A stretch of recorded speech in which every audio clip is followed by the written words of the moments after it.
getting the care that I need. And so, a year ago, I was actually a full-time home health care aide, right? But because of what's happening to me physically with my health, I now am no longer able to do that job. Because it takes a toll on your physical and mental health, right? And I'm no longer able to do that job. Since then, I've gotten part-time jobs here and there, just trying to find work where I can. And right now, I'm unemployed, When I was at Congress yesterday, sitting in that room with members of the Democratic Women's Caucus, sharing my story, and I said to them, think about it. So I'm unemployed right now, right? Because I can't get the health care I need. So what happens when you're unemployed and you don't have money? That means you can't pay your rent, right? So what happens when you can't pay your rent? You become homeless. What happens when you don't have money because you don't have a job? You don't get to eat, right? So people need to understand that it's not just about fighting one issue over the other. These issues are all interconnected and must be addressed as such. I was so, when I shared my story, I not only just shared my personal story, I took to the room of Congress what is going on here in Lancaster around this hospital closure, what UPMC is doing, and the concerns that we have. And I made an impression on some of them, it seemed like.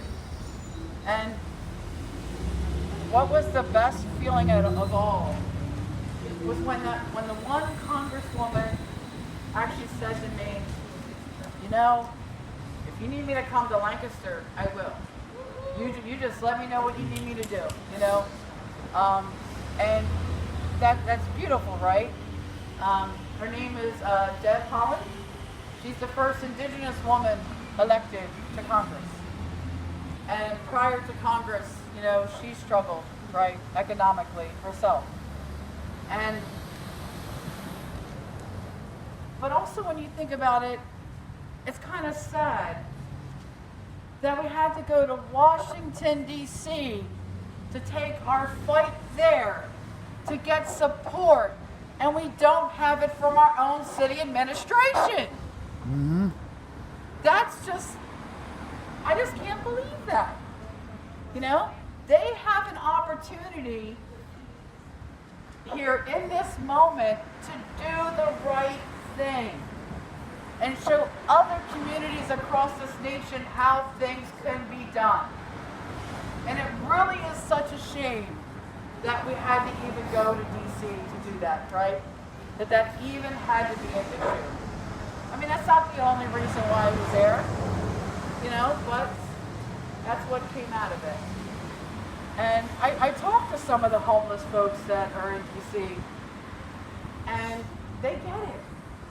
I talked to this Vietnam veteran who, my favorite line he actually said to me, with everything that's going on, he shared with me his story. I shared with him what's going on in Lancaster. He said, you know what? That's a recipe for a revolution. And I said, well, guess what? That's what we're organizing for. We're organizing to build towards a revolution, right? I mean, that's ultimately what we're doing. Because until we push and actually change things, nothing is going to change. Until the people get organized and demand change, nothing is going to change. If we study history, that tells us if the people don't rise up and speak out, nothing will ever change. So, yeah.